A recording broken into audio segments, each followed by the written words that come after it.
Welcome to Shine.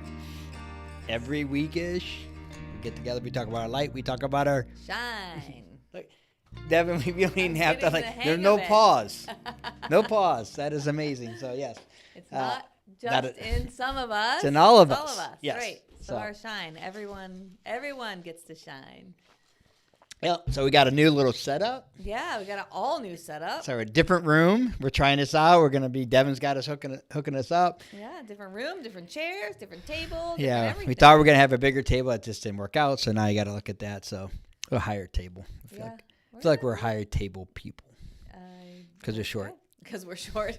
We like to sit up at the tall tables. Yeah. Yeah, that might be. Yeah. So Good. what's going on? How's your week been? It's been good. It's been good. Tell me.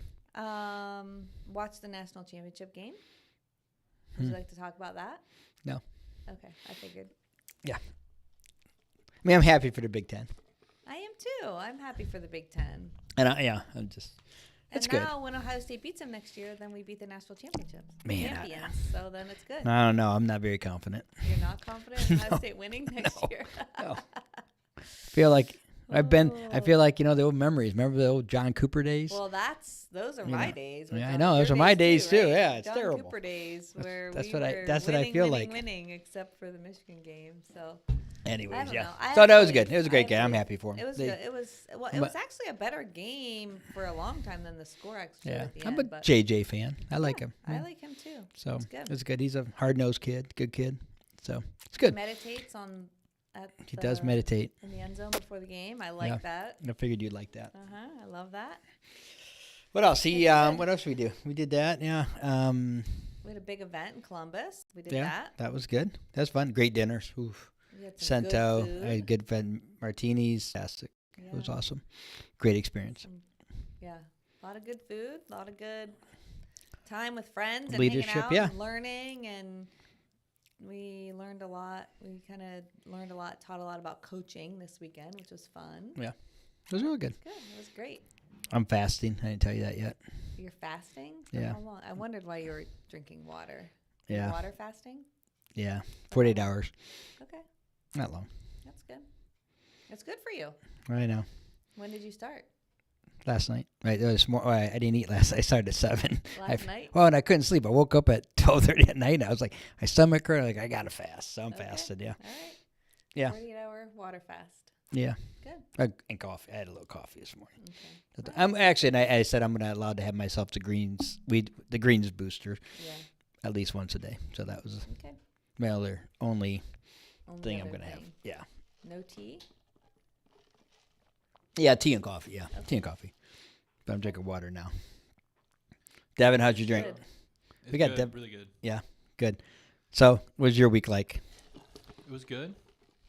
Back into the swing of things. Yeah. New year. How's Kalahari? Good? Good. Cranking it out. Yeah, it's slower season, so. Okay. That's good. I would think that people want to get out of the house and go somewhere fun in the wintertime. Yeah, but it's school. So whenever school gets out, that's when everyone comes. Because Kalahari really isn't fun for adults. I mean, it's just for kids. Right. I mean, that's true. So school gets in the way of everything sometimes. It does. Why do we go to school? That's get her started. That's a good question. She would. All about I mean, that's a great question. That could be a shine topic. It could be. We could have an educator on and debate. Yeah. I'm not against education, and I'm not against teachers or any of that. I just think the system in which we do it is a little bit. And I think if you really talk to the teachers, they would be like, wow, we do a lot of wasted. And not their fault. It's the system's fault. Yeah. The structure in which they have to work is great people in education. I don't think the people are the issue. I think it's the structure. I don't know. The homework. What did I do last night? You did IXL homework. Dude, IXL. You know what that is? No. I never heard it. I mean, it's like the craziest computer game like you've ever seen. It's like negative reinforcement. I mean, total. It's like you got to get. You have to explain this. So it's like it's basically so many questions and there's math, there's paragraphs. Subjects. Yeah. So last night you guys were doing like a language arts one. Yeah. So it's like find the most specific, the least detailed to the most detailed. And you have so many items, you have to order them. Yeah, and put them in order. It'd be like I'm trying to think what was one of the questions. It was like, it'd be like sports. Then it'd be like, that'd be one line, like sports played in America. Then it would be like National Football League, right? Then it would be like the Cleveland Browns. Then it'd be like, January Joe plays for the Cleveland Browns. Okay. Oh, right. So that's good order. Yeah. From least specific. That's the least to the most, right? So and you do. So that's not the hard part. Oh, sometimes they're really crazy. Sometimes they're really like too close. It's like, and then, but the problem is this: if you get the right answer, okay, you get 2 points. Okay, so understand the game. You get the wrong answer, they take away like 5 points or more. You don't know what it is. Sometimes it's 8, sometimes it's 5. You don't know what you're gonna get. So right? It's very stressful. It is very stressful because you slide back way further. We started at 85. We got the first one right, then we went on a 3 like negative, and we were down into the 60s.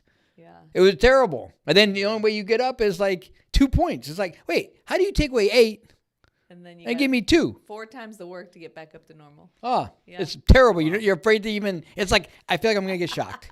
I don't even want to do it. I'm like, I'm pushing the button. It's like, submit. It's like, I'm like, hey, what do you think? He's like, I don't know. What do you think? I don't know. I said, okay, let's take it. Let's breathe a little bit. Let's just go through it again. And then we go through it, and you're like, you hit it, and you're like, and it spins, and you're not sure because it's gonna come up correct. It's gonna come. I mean, it's a stressful thing. It is stressful. It's wrong. There's some lady or guy that was very angry that put this. Fixing that. I did. That put this thing together. It's probably my nurse. I bet the nurse did it. Back in my day, she used to give me a shot. She was so mean. Really? Remember? She was so mean. Oh, my God. I didn't have the same nurse. I didn't have the same experience. No. I bet people out there has had the same nurse. I'm telling you, this nurse was like my sister. I wish my sister was here. We'll have to have her on to talk about. That'd be a good sign of all the torture she did to me. Oh, she'd love to participate in that. I think we need to have like. She would love that. Lisa would love that. She tortured me as a kid. But this nurse we had, you get the shot. I hated like the shots. She was like the lady on Wizard of Oz, the witch when it's spinning and you see her, right? Yeah. You know what I'm saying? Like the first time, I get chills right now just thinking about it. Like the chills when the witch goes by when she's spinning. Yeah. And you're like, that's what she was like. What do you mean by that? Oh, like you go into the thing to get the shot? Like they used to make us do shots. I don't know why my parents were giving me shots. They were giving me shots. And you would have to get the shot, right? Be sick, whatever, get the shot. And she'd hold you, like you'd yell at you. Yeah. Like, and it was like, she didn't come in and try to make it, it was like, boom. Yeah. I mean, she enjoyed it. How did immensely. I don't know, but I'm telling you, I'm really traumatized right now about being traumatized at things. Oh, see? So this stuff is traumatizing me. So she was like, I mean, you'd be crying. She didn't care. There was no like compassion. I mean, it was like she was we called her like the wizard, like she was a wicked witch of Tiffin. Yeah. Oh, I couldn't stand it. You'd freak out when she come in the room. You're like, oh, you start crying. I'm about ready to cry right now. I might cry. If I cry, is that okay? Oh, you can cry. You can cry. Okay, I'm telling you. Oh, all right. Whew. Okay, get that out. You feel better? I feel better, but I don't know, man. I'm a little traumatized. But anyways. But now you don't have any fear of needles or anything like that. You don't. No, was it because of her? No, I don't know. Needles don't bother me. None of that bothers you, no. So it didn't the experience from her. I don't like dry needling, though. I don't know why. It's so good. Oh, it's really good. Lexi's on. Lexi's laughing at you. I'm telling you. Anyways, Lexi, okay, I got a moment. Oh my gosh, he's so dramatic. I'm telling you. Ask my sister. Needle stuff doesn't bother you at all anymore, though. I know, but just having that thought process of her, I can still see her face. I can still remember the pain. I can remember how bad it hurt. I can remember and I think she jammed it in harder. Was your mom and dad in there with you or no? Yes, and I think she jammed it in harder. Yeah. I think she did. I think she enjoyed it. Yeah, she might have. I think. So, anyways. She might have been unhappy with her job, and she just took it out on all you guys. I think she did. I think she just nobody liked her. Her misery. I mean, she probably was a nice lady, and I feel bad, but nobody liked her. Yeah. At least not in that setting. Right. And my sister would probably know who it is. And I think I knew who it was. And she actually was a really sweet lady, like later on in life. She was kind of like the lady from the, Hope Allowed and that called that ball in. You know what I mean? That lady. I still remember that one too. I know. Anyways. You're not an Italian that holds grudges. Where are we at now? That. Yeah. I don't know where we're at. Anyway, so so this homework, Devin. So getting back to that. Homework. That's how we got here. Very hard. Homework. It's very traumatizing. I feel for my son. And you guys got through it. You got to 100%. You did 100 points, whatever it was. You got to 100 points, and you were done. It was good. But it was stressful. Yeah. We did do it. Yeah. And then you helped me with my homework. So that was I good did. You were stressed out too about your homework. Yeah, her continuing ed. I had to do my continuing education for my physical therapy license because I way procrastinated.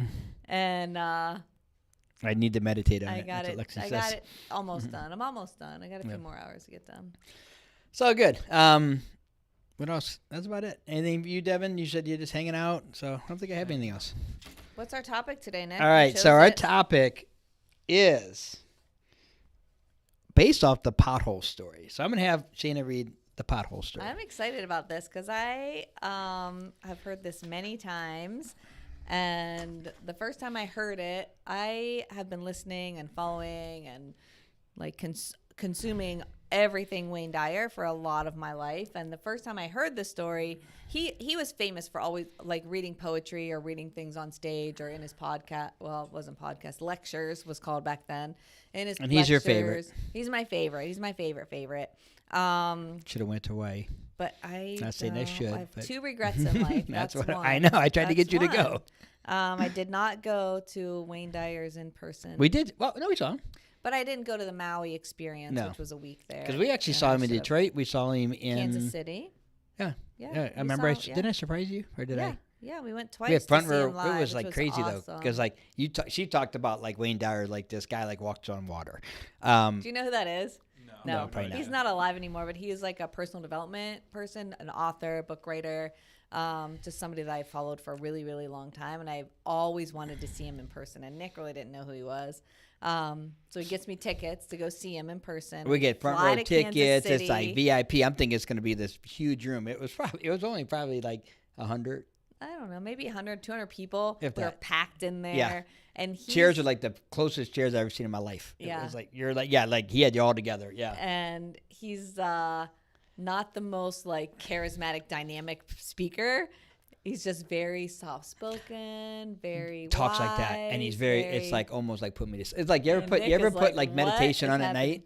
It's that voice. Yeah. Okay. Hello. Quiet, calm. Hello. We're gonna soon put you to sleep, and this is what we're gonna do. What he says is amazing. And I've always I like him. loved No, it. Yeah. I like, and we've actually seen him more now because we've seen him at the Masters too. Oh yeah, we saw him a couple times. Yeah, there too. a couple times Good, with seminars we did. So you see him like you just didn't get to do the Maui experience. I did not. But he does have some. What's the one quote you always say? Change the way you look at things. The things you look at change. It's one of my favorite quotes. Like So when you change the way you look at things, the things you look at change. Perspective. All about perspective. Yeah. So he read this poem. I don't remember where, but I heard him read it and talk about it, and Nick just randomly pulled this up as our topic today. So I'm excited about it. So I'm going to read it to you. It's written by Portia Nelson. It's called "There's a Hole in My Sidewalk," and it's just about learning from our mistakes. So I walk down the street. There's a deep hole in the sidewalk. I fall in. I am lost. I am hopeless. It isn't my fault. It takes forever to find a way out. I walk down the same street. There's a deep hole in the sidewalk. I pretend I don't see it. I fall in again. I can't believe I'm in the same place. But it isn't my fault. It still takes a long time to get out. I walk down the same street. There is a deep hole in the sidewalk. I see it is there. I still fall in. It's a habit. My eyes are open. I know where I am. It is my fault. I get out immediately. I walk down the same street. There's a deep hole in the sidewalk. I walk around it. I walk down another street. I love it. I love it. I know. So that's the fifth thing, the final thing. The fifth thing. I don't go down the same street. Fifth things. I walked down another street. And when I first heard it, I was like, oh, the fourth one is the best one. Like, I didn't expect the fifth. Right. I thought, well, I walk down, I see the hole, I just walk around it, I avoid it. Like, that's the solution. And then I was like, oh, there's more. You just don't go down that street anymore. So tell me why you picked this, or what you like about it, or what. I think it's life. It's I mean it's like it's like the whole right dictating. It represents the unforeseen, the challenges in our life, right? Yep. So we have potholes in our life. Unfortunately, I hit the same one sometimes, even in a car. Like ever do that? Like the same one on your road, and you hit it, like damn it. There was one in the parking lot here for a long time. Yeah. Just like what you do. You don't just kind of life. You avoid a pothole that you broke your car in. Oh, see, I do that. That's a true story. I didn't even think about you that. You don't even go that way. I do. They I go fixed down them. another street. That's so true. That's a true story. So I was driving what was I driving? A Chevy Volt maybe or something. And it was the first car I ever had that was like an electric kind of car. And we went down this little street and I hit a pothole. My tire blows. And so I called AAA to come change the tire. And they're like, well, make sure you have a spare tire. And I was like, of course I have a spare tire. And they're like, no, I really need you to walk and open the trunk and make sure you have a spare tire. I was like, okay, whatever. So I get out of the car, look, there's no spare tire. And she said a lot of these electric cars, they don't put spare tires in. Or maybe a lot of cars aren't doing spare tires anymore. I have no idea why. So I had to wait and had to tow my car and all this drama just for a flat tire, which was kind of ridiculous. But then literally I don't go down that street anymore. And since then, they've repaved the street, and I still usually don't go that way. I know. Yeah, because it's fixed. I'm like, and I don't want to go that way. Our son Dom's like, yeah, Mom, don't go down there. It's the shortcut, but I don't want to take the shortcut if it's going to not be a shortcut. Yeah. So I did that. I went down another street. So, I mean, it's like life does. You look at, certain things, certain potholes, certain things that happen, and it's typical, right? It's not my fault. Yeah. People tend to blame everybody else. They deny it.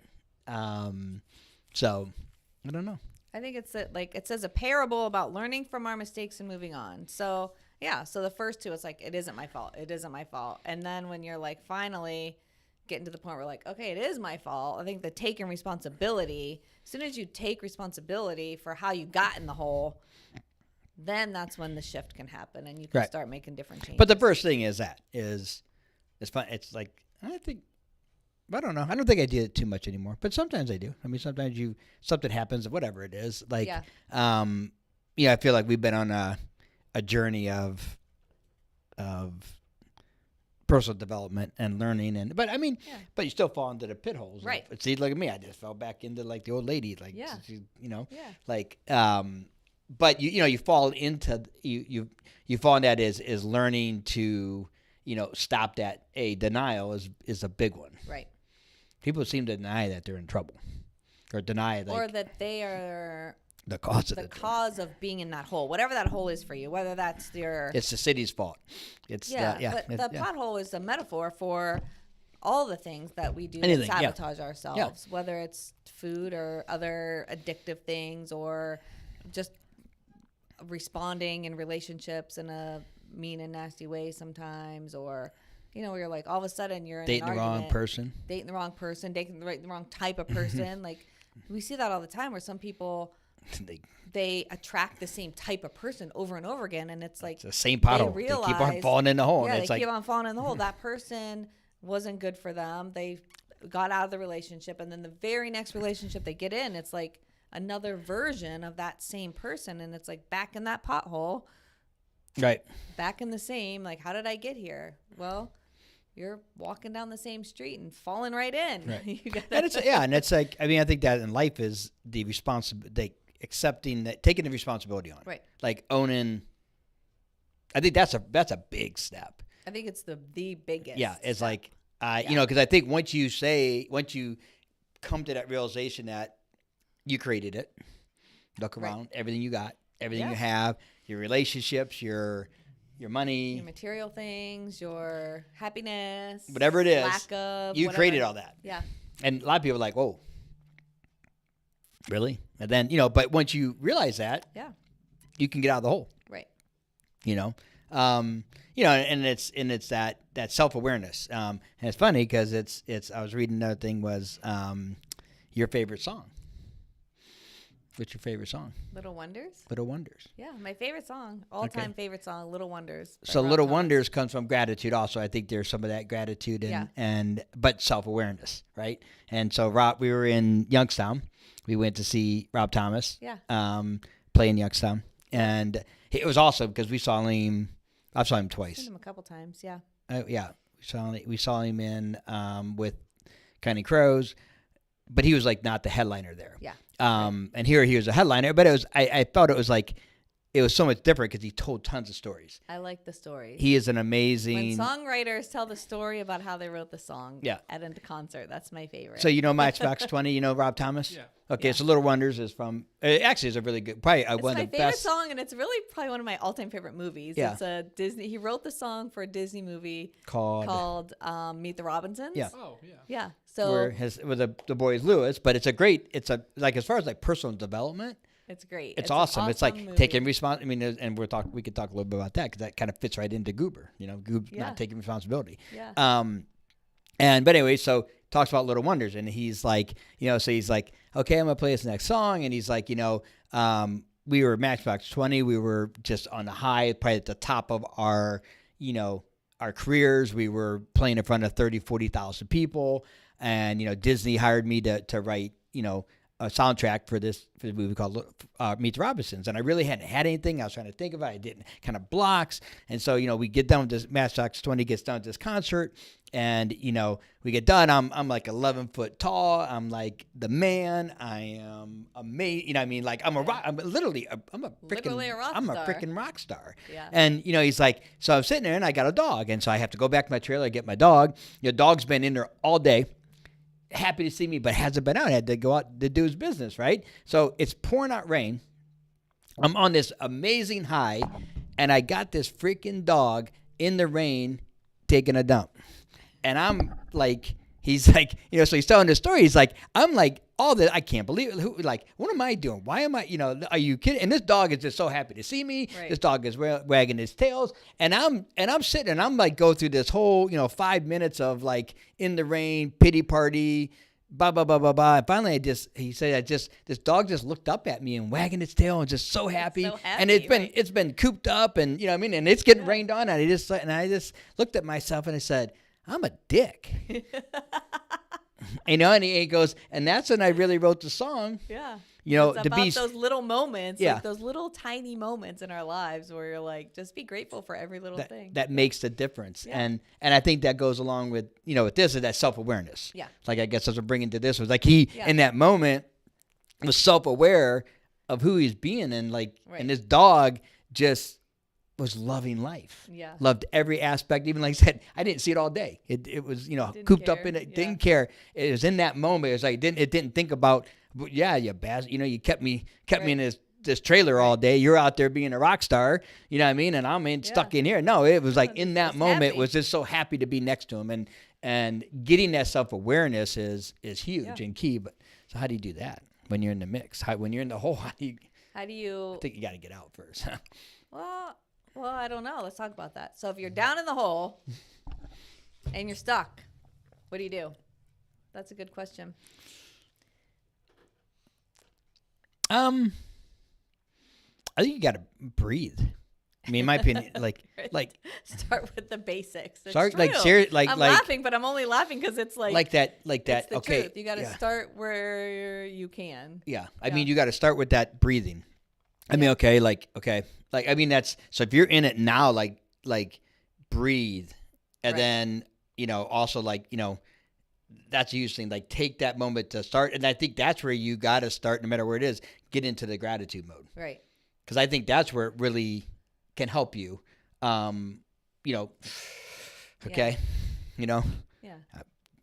I'm in a shit. I'm in a bad relationship. How'd I get here? Yeah.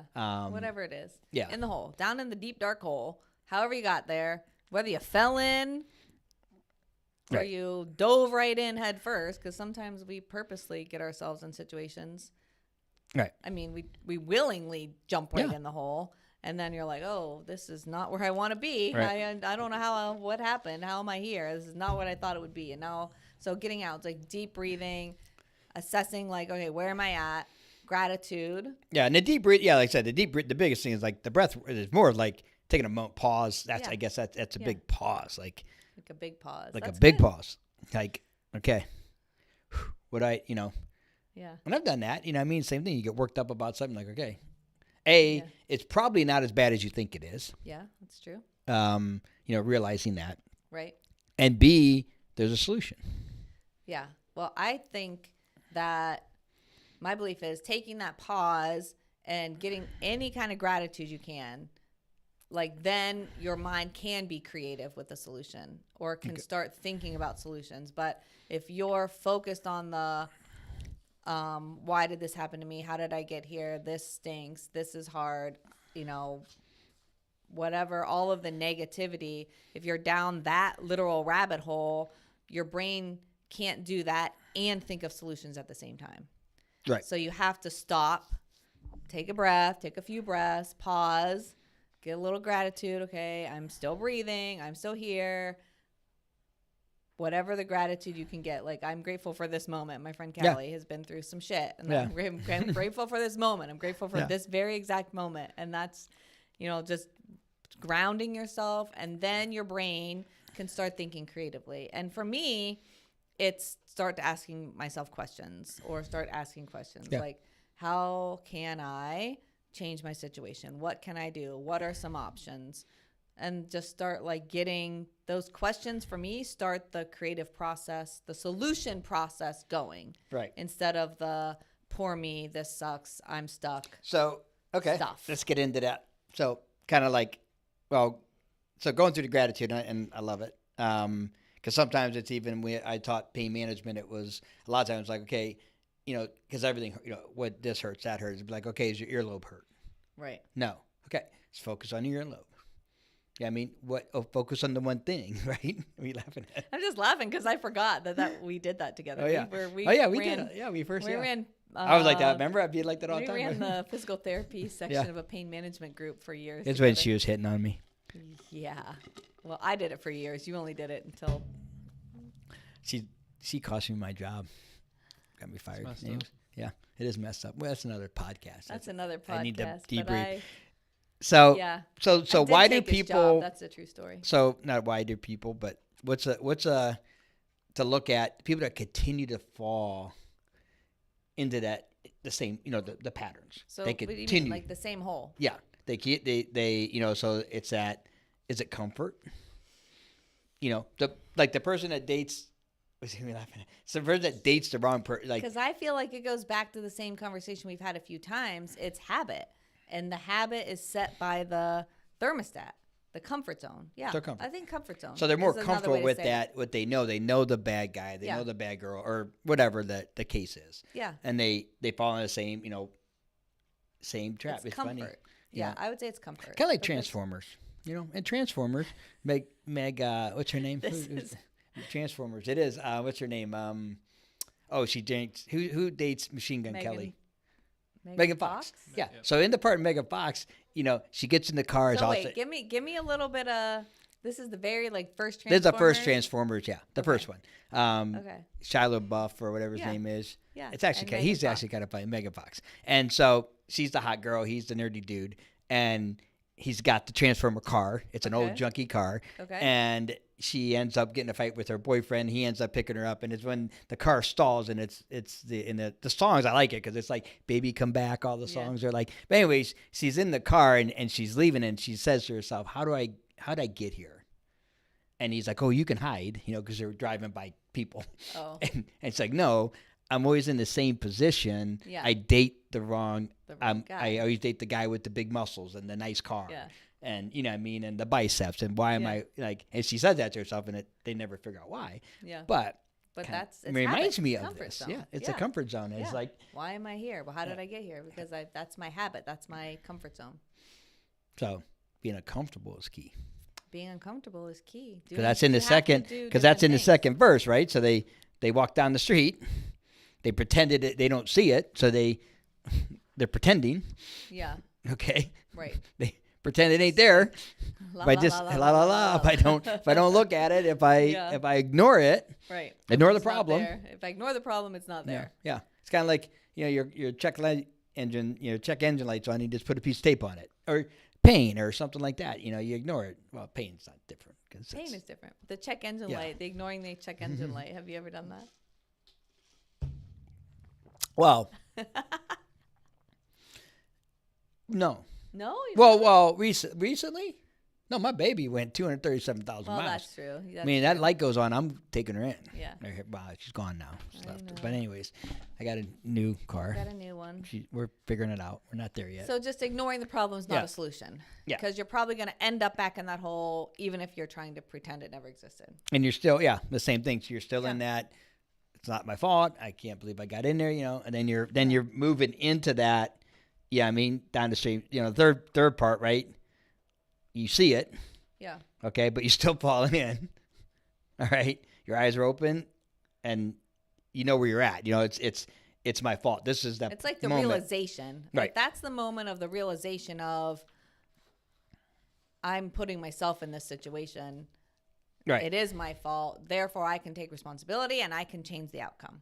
Yeah. Like that's the pivot point right there. And I think that's where you're talking the habit. The power of the habit is where you're at that point, because then, I mean, and there's same people, we know people that have bad relationships and they know they're in them. They know it's their fault. Right. I mean, same thing. It's funny because it's how true this story is. It's like going through all those things like, I know, I knew it at the time, but da-da-da. It's the habit. It's their habit. Okay. Mm-hmm. Yeah. And then it says like it takes a long time to get out. Which I think, once you realize it's your fault, you get out faster. Yes. Yeah. The second, you're still denying it. If it isn't my fault, it takes a long time to get out. But if it is my fault, I get out immediately. Yeah. So that's really good. Yeah. I missed that actually the first time. It is my fault. I get out immediately. Yeah. So as soon as you take the responsibility, then it is just a decision to have a different a different result. Yeah. Yeah. Yeah. Ooh, I like that. I missed that when I read it first. It's good. That's why this stuff is so good. See? Okay. And then you walk around it. Next time, you don't even fall into the hole. Right. Because now you're aware that you have control to not end up in that position. Where you're making that conscious choice. Making the conscious choice to not do that. Yeah. Because you see it. You recognize it. Right. You're not comfortable doing in the hole anymore. Right. So you just don't even go there. Yeah. Don't even go there. You go around. Yeah. I like it. Yeah. And then walk down another street. That's the one. That's the line. When I first heard it, I was like, that's really good. Like just don't even. So be the path. Don't even take that path. Yeah. Don't even take that path. But it's a path. You transformed yourself. Like you are now. Yeah. You've made a. Yeah. Transformation. And this says. Yeah, a parable about learning from our mistakes and moving on. So that's the moving on. Right. That's the moving on. We're moving on from the entire street that has the pothole. Yeah. Interesting, this little poem. Do you know this? I don't. I'm going to find out more, though. I should have done How do you say her name? Portia. Portia Nelson. Portia Nelson. No, I mean, it's applies to life. I mean, it applies to... Gosh, so much of life. I mean, you just see it. You see so many people fall down that, in those potholes, in those same mistakes. Mm-hmm. You just want to shake them. But the problem is you can't shake them. No, they have to figure it out themselves. Right. Well, the other analogy that I thought of, and I kind of think this might apply a little bit, but Brene Brown, Brene Brown. So she's written a ton of books, another author that I absolutely love. She has a little thing about empathy. Okay. And there's a little video about the way she describes empathy. It's like when somebody's in the hole, it has nothing to do with this poem, but it's the same analogy where there's a deep, dark hole. And if you want to help somebody in the hole, then you go down there with them and just sit and listen to them. You can't go down the hole and tell them how to get out or berate them for getting there or scold them for falling in the hole again or that all that stuff isn't helpful. True empathy. Do that? Well, you can do it, but it's probably not going to help. Okay. It's probably going to not be good for your relationship and it's probably not going to help them. But if you go down there and you just sit and say, tell me what happened and just listen, Like, that's the empathy. And then you just say, like, thank you for telling me. Thank you for trusting me thank you for trusting me. You think that's funny? I'm not doing that. You're not doing that? No. So what do you do? I mean, it's an analogy for what do you do when somebody's stuck? Like, what's your solution as somebody who could be helpful? How do you help? Wow. Well, I'm not saying my way is right. I mean, it's not your way. I'm not gonna listen to him and say, "Oh, thank you. I understand you." How would you say? How'd you say that? How'd you end that? No, you don't have to say understand you. Just thank you for telling me a story. Thank you for trusting me. See, if I just told you my story, right? I'm in the shit, and I tell you my story, and you say, "Thank you for telling me your story," and that's all you're gonna give me? Well, no, but that's the starting point. You can't just say, you can't go down there and start yelling at them like, "You down here again? What the heck? What the heck? Well, okay, Did you learn all your right. lesson yet?" So let me ask you. I mean, how would you feel? Yes. Yeah, question. Okay. Oh, is this the first time I've been down there with them? This is just the fourth time I've been down with them. Can I smack them? No. Well, I mean, you would. I know you would because I know you. But you're saying I still say thank you for you. No, I mean, it's at some point, like at some point you have to. So maybe the first time I could listen to him, but I'd be like, "What do you think you should do?" Yeah.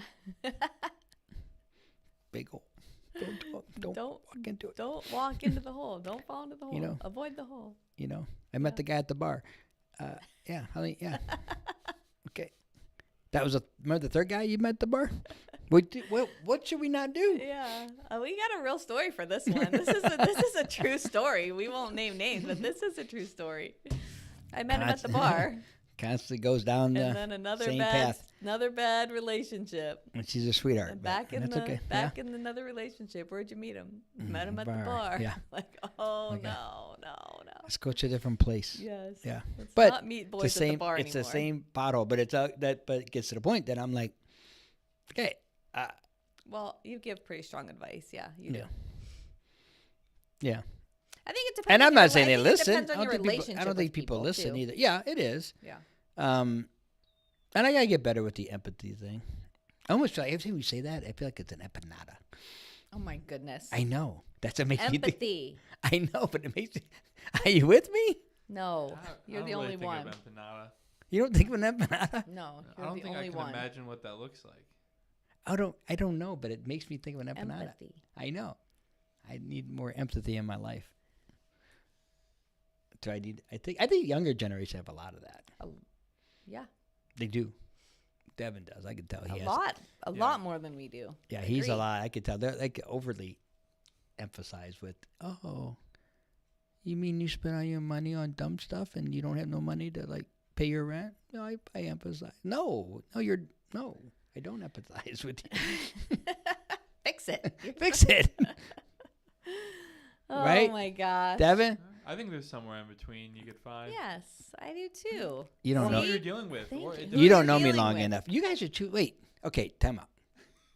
I feel I'm going to need to get somebody else in here because I feel you two are relying on you. You guys are lying. You guys are lying. Ganging up a little bit. I have to be the line in the sand. Yes. I think you align too much, but it's like because I'm saying smack me in the head. It doesn't always work though. It doesn't work. Helpful. I know. I agree. I'm coming your way. You've gotten better. I have really gotten better. Yeah. Remember, I used to be like, let me ask you a question. Oh my gosh. She used to hate that because my let me ask you a question wasn't a coaching question. It was I'm leading you. It's a leading question that I know the answer to, and I really don't want you to answer it because I'm going to give you the answer. I'm going to tell you. Let me ask you a question. Do you really think that you should have spent money on that? Or do you really think you should have gone to the bar? Do you really think you should have done that? Let me tell you what you should have done. Yeah. Don't shit on people. Nick, I'm learning not to shit on people. You're better. I'm better. I am. I'm learning to ask the question that actually, and then we did from coaching. Like I learned it through coaching. That was more of like, to help somebody. It is true to help somebody, to coach somebody, to get them to come to their own realization that they put themselves in the hole and it's their fault. They get out quickly, right? And helping them through questions. They find their own way out. It's the best way out. Yeah, that's the magic of coaching. You help somebody, just help them find their own way out. Like you don't have to help them out unless that's it's part tough of their because plan. you could see like, and like I said, the problem is when you've been in the hole, and you've gotten out. I've done a lot of dumb things. I mean, maybe just a few. Just a few. Just a few. You know, and so I've gotten myself into holes, and I've gotten out, and then you see it. You know, maybe that. See, I do have empathy because you're trying to help speed the process. Don't go through the 5 steps that I went through. Right, but that's the mistake though, because it's not their choice. It's not your choice whether or not they learn from your mistakes. Like you can't force them to learn from your mistakes. But I want to. I understand, and that is like compassion. You want them to learn. I am empathetic. You are a little. Is that compassion, empathy, the same thing? Close, What's the difference? Not the same. What's the difference?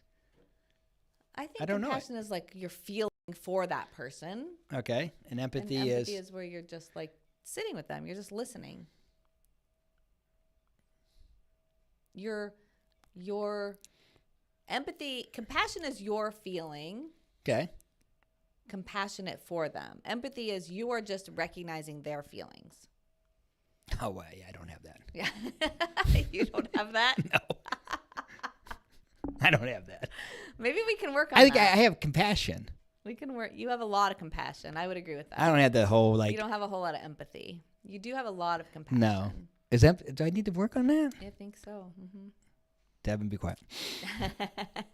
Really? Is that a light bulb moment for you or what? No, not really, because I don't know if I like it. You don't know if you want to work on it. I don't want to say like. I feel like you feed the. I feel like that's feeding the fire. It doesn't have to be. I feel like I'm feeding like the whole like. Oh, I feel maybe to my feelings. I feel like I don't get that. Getting a smile. I'm in trouble. Like, do you think you were ever given that sort of? No. So, like maybe you don't see that. Like some. Yeah. I think all this comes down to like, Devin.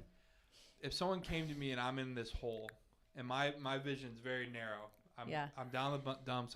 There's no way out. In my head, there's no way out. And someone comes down and be like, "Were you an idiot? Like, I'm showing you. It's right here." But like, I don't have like. It's almost like there's a color I can't see, and they're being like, "What are you? It's right here. Why can't you see it? Just figure it out. Don't be dumb." Right. And like, if you can't see that, then like, it almost makes you even more discouraged. Makes you feel worse. Yeah. Makes you feel worse. Okay, I'm not. Like, I don't see it. I really don't see it. Yeah. Okay, so that's my job to make you see it. No. Yes. Because, well. Not my job. How many holes are there where your solution is the only solution? There's only one way out, and you have the key. So I get that. So that's the thing I'm trying to get at is. Okay, so let me clarify. Your solution, your one way out that worked for you, or the one way you think is their best way out, may not be for them. So it's not your job to get them out. It's your job to help them figure their own way out. Okay, I get that. That's what I'm saying. So if they ask me, that's great. Get in the hole they ask me to get in the hole with them. That's okay. And I go in the hole with them. Yeah. And they want me, but they want me in the hole so I can listen to them. So if they're down there and they say, "How do you get out? How do I get out? How do I get out of this? What are you gonna do?" Well, before this podcast or now? Right now. Let's hear. Maybe you learned something today already. Obviously, I should say. So, how do you feel about that? Well, how's this making you feel? No, they ask. I want out. How do I get out? How do you think you can get out? Yes. Okay, but okay, that's good. Don't you think so? Where it's like, I mean, you can't give advice. That's okay, but no, that's okay. But what I'm saying is like this. I'm not gonna like feel any fire about how they feel about why they're in the hole. Well, let me just tell you why I want to get out, because I really feel sad at this point and really hurt my feelings. Like, no, I'm gonna help. How do you think you can get out of this? That's what I'm saying. You're just so focused on the getting them out. Yes. Mm-hmm. Let's get a solution. What if they don't want a solution? Then tell me, don't bring me in a hole. Then don't invite me in. Don't tell me. That's the answer, right? You're the wrong. You're not their guy. But you could be the perfect person for someone else. Yes, exactly. That's what, because I don't want to go into the hole and all you because you want just somebody to talk to. Yeah. Go talk to yourself. Well, and there's lots of people that could do that. Lots of people like that. You're just not that person. Yes. That's fine. That's totally fine. Yeah. So you give me empathy right now? Is that what you're saying? Yes. Is that empathy? I don't know. I understand. Understand my feelings? I understand your feelings. Yes. I guess that is. My brothers. So this goes with anything like you passionately believe. Like you feel like that your way is like it's worked for you. It's been great. So why wouldn't you give that advice to everyone else? Because you see how much like my brother like with Cleveland. He loves that city with everything in his heart. And he's like, I had a conversation about him because he like made a comment. He's like, they're stuck in their hometown. And I was like, DJ, you can't just because that's not your happiness. Yeah. That doesn't demean someone else. But I also can see if he feels so happy there, why wouldn't he try to get everyone else to be happy with him? Right. But I think sometimes he gets a little blindsided where it's like he really probably doesn't care if I'm even being someone's like, well, these things I don't think I'd like. He's like, well, no, it's the best. Yeah. Why don't you want this happiness? So much. He loves it so much. He wants everyone and that's not a bad thing. Right. He's passionate. Yeah. It's not a bad thing. Yeah. But I think the word you use, the blind spot, is he just doesn't see maybe that not everyone's going to feel that way. Right. Yeah. But you don't feel stuck in your hometown. You chose purposely, and you're much happier to be. So I need to work on empathy. I can do. Okay. Wow. Did you say that as a? No, I think maybe that's some, I don't know. Okay. We're going to work on that. I have I struggle with it's even like a guy-girl relationship, right? Because I feel like sometimes you just want to tell me something. Oh, yeah. Oh, this is a common thing. This has been around for as long as. Yeah, and I want to make a solution. Yeah, and I don't want your solution, and I just want you to really listen don't want to a my solution. problem I for want a you to second. listen. Yeah, I just want to vent. So I've gotten better at that. But I've gotten better. I've also gotten better at saying, look, I don't need you to solve this. I just need you to listen. I need to vent. I need a few minutes to just get this off my chest. And I'm good with that. And then I just get it all out, and you're like, okay. Good. Feel better? Yep. Okay, good. We're good. Good. But in the past we used to struggle because he'd be like, blah, blah, blah. And I'd be like. He would say, you should do this. You need to say that. You should do that. And I would be like, I don't really want to hear any of that. I just need to get it out. But the problem is I thinking if you come to me with a complaint. Yeah. I'm all about the solution. That is everyone talks about that being a male-female thing, a guy-girl. It's a solution. Yeah. Let's do the solutions. Yeah. That's I'm cold. Put a jacket on. I'm tired. Go to sleep. Some simple None of these are real. None of these are real examples. None. She's like, I'm so tired. I'm like, go take a nap. You're like she's like a freaking my 4 and 5 year old kids. You know what I mean? You don't have kids yet. When you do have kids, when they get really tired and they're super tired and and all the antidote is delusional where they're just and they're so cranky and they're just all they want to do is sleep and you're like, okay, let's lay down. They don't want to lay down. It's here's the solution. I'm about let's get some solutions in our life. Yeah, for sure. So I don't know, but good. All right, maybe we're gonna work on empathy sometime soon. We're gonna learn more about empathy. Yeah, and it is because it is hard. It takes a lot of courage to go down a different way, and to where you're comfort. Where you're comfortable. That you're like, I'm really comfortable. I'm really comfortable with this, whatever it is. It takes a lot of courage to say, "Hey, own it," then make a change. Yeah. So maybe I'm giving you some courage. I'm getting David Goggins' courage that I'm gonna look at the empathy. I don't think David Goggins is the place to look for your empathy. No. No. I don't think. No. Right, no. I don't think he has an empathetic bone in his body. I don't know him that well, but from what I've read and what I've as my son would say, who's going to carry the boats? What about them logs, Devin? Do you listen to David Goggins' podcast? No. No? No. You probably wouldn't like it. It's there is no empathy. Hardcore. It's I think I know who has he done Joe Rogan? Yeah, he's done everything. Yeah. He really got famous from Jesse Itzler, who was called Living with the Seal, who basically wrote this book, and he's Jesse. It's like I love him. He's awesome. He did a marathon, did an ultra marathon. Saw this guy running. He was a partner marathon, so 4 guys were running 100 miles. So like they were taking turns. This guy was running with crackers and water, no support. Did a 100-mile run. Had stress fractures on his feet. David Goggins, yeah. Okay. So he finds out who this guy is, and basically he kind of Jesse actually created a couple things. He was part owner in NetJets. He's married Sarah, but he was worth a lot of money before he married Sarah Blakely, who is with Spanx. He Zyco, the water I like, the coconut water. Yeah. He actually created that. Oh, really? Yeah, it was part of it. Yeah. And later on, but he's done a lot of cool things, you know what I mean? So this guy's worth a ton of money, owns part of the Hawks. He ends up talking to this guy and says, listen, I want you to come live with me. For a month. And David Goggins said, yeah, whatever you say. Whatever you say. I'm going to do whatever you say. And so the whole book is about the crazy stuff that that he made him do. No notice, last minute, super hard. Yeah, we had nearly impossible. Fun stuff. Yeah, he did a lot of crazy stuff with them. He's just a hardcore. But no empty. But he's really, I think, and he wrote a book called "You Can't Hurt Me." He went through a lot of he had a lot of issues with his dad and everything else. So, he wrote a book that "Can't Hurt Me," which is a great book. But it's a lot of there is no. It's like basically you hurt, run. I mean, like you're a wuss if you're not going through. He's a SEAL. He did some crazy things. Yeah. I mean, but anyways, yeah, he is not empathetic at all. Like, he don't care. He tell you, if you got in a hole, he would either knock you down and make it worse or throw you out of the hole. Yeah. And say, you get down there again, I'm going to kick the shit out of you. David. Yeah. That is one way, I guess. That's a good way. That's a good one, he says. No, not a good one. So. All right. Good. I think I don't got anything else. I think we're good.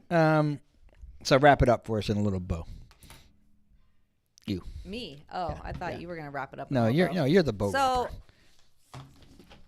My take we have notes. We're like news. I know. I like this, but you're the parable person. Yes. You love parables about everything, and I think this is just a perfect parable, a perfect little story about how to learn from our mistakes and shine a light on the habits that we have that keep getting us in these holes, with the metaphor for these situations that sabotage ourselves. So again, how to get out of them is right. Own it. And then you immediately can get out, and then you can start taking a different path. Bird did that. I remember that was one of her big things at 8M was own it. Like own it. Own everything in your life. Own it. Like you do bad in the class, own it. You miss a ball, own it. Like I think that's the biggest thing is learn to take responsibility and be okay with it. Yeah. Like I screwed up. I did it. Got it. You know what I mean? And then go on. Avoid the hole next time. Yeah. So awesome. Good. Thank you. So I think I got a call from Dominic while we were here. So I think our board. So we're upgrading. We're have like special effects next time. We're gonna have some. Devin said we got some buttons. We can make some noises. Special effects. Probably make a farting noise. Can we do a farting noise? Yeah, only farting noise. Farting noises are always popular. My Tesla has a I think it's called emissions, whatever. But it's like a whoopee cushion. It's like a farting noises, and you can make it happen in any seat in the Tesla. The boys love it. That's awesome. The number one thing that we do in the Tesla when there's anyone else in the car is turn on the She has all farting boys. noises. She has all boys, so it's like literally, yeah. And you always laugh. Who doesn't laugh at a farting noise? It's hysterical Weirdos. every time. Weird. David Goggins, maybe. Yeah, it's I think always funny. It is always. It's always funny. It makes me laugh. How funny! Like they laugh every time we do it. I guarantee you this: if somebody walked by and farted, you'd laugh. I mean, it's just funny. Yeah. Why? I don't know why it's so funny. I don't know why it's so but funny it is either. funny. So I don't get it. Awesome. But yeah, so we got some things going on next time. So who knows? We got a new room. It's all set up. We need some new something back there. I had my solution, but so we'll talk afterwards. Do you feel my feelings? I understand your feelings. You understand? Yes, I do. Yeah. I just need to hear that. I understand. I just disagree, and that's okay. I love it. So, all right. So remember The world needs your light. The world needs your light to shine. You need your light to shine. No, we need your light to shine. And you definitely need your light to shine. Have an amazing week. We'll see you next week here on The Shine. Love you guys.